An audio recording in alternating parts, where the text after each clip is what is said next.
Only mad dogs and Englishmen go out in the midday sun, to quote the lyrics of the song. Well, I don't think there are any mad dogs around, but there's certainly a couple of Englishmen. I've come back to Eyebrook Reservoir again, on what must be the hottest day of the year, to meet up with my old friend Mick, who I haven't seen since before the lockdown.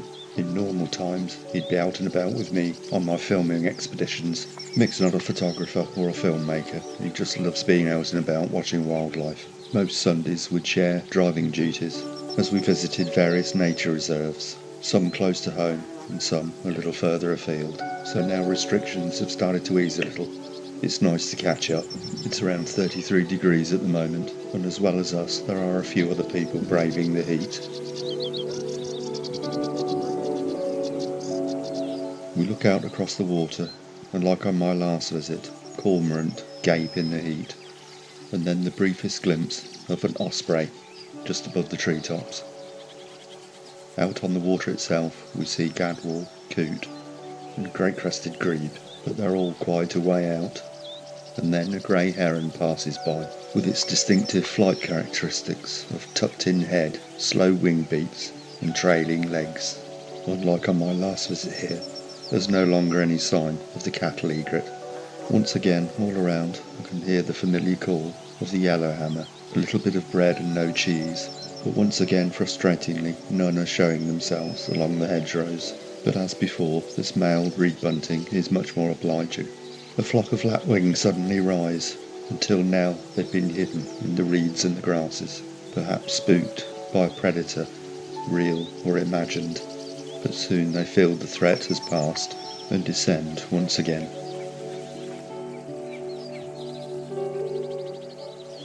As the afternoon wears on, it seems to get hotter.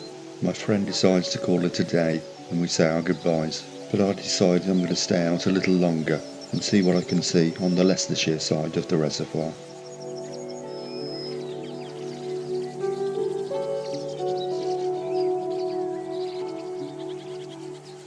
As on my last evening visit here, common tern can be seen.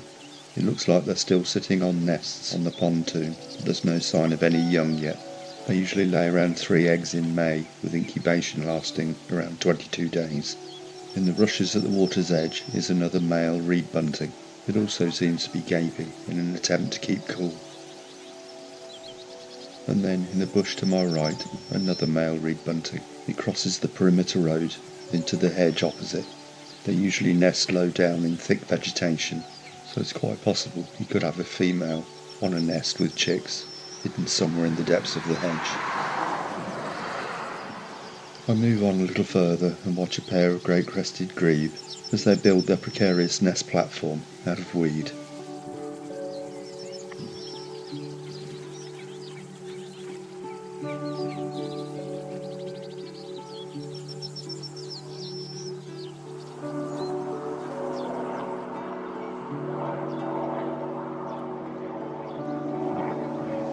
I make one more stop before heading home.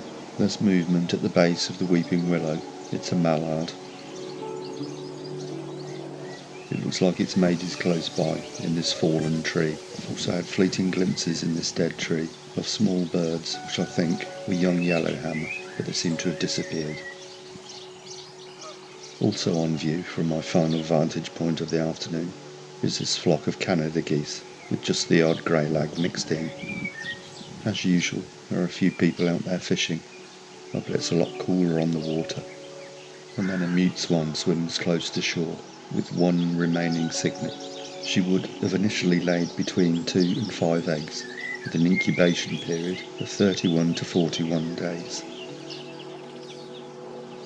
My final wildlife encounter of the afternoon is this buzzard being incessantly mobbed by this carrion crow.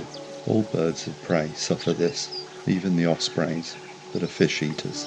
And that's almost the end of another enjoyable couple of hours spent here at Eyebrook.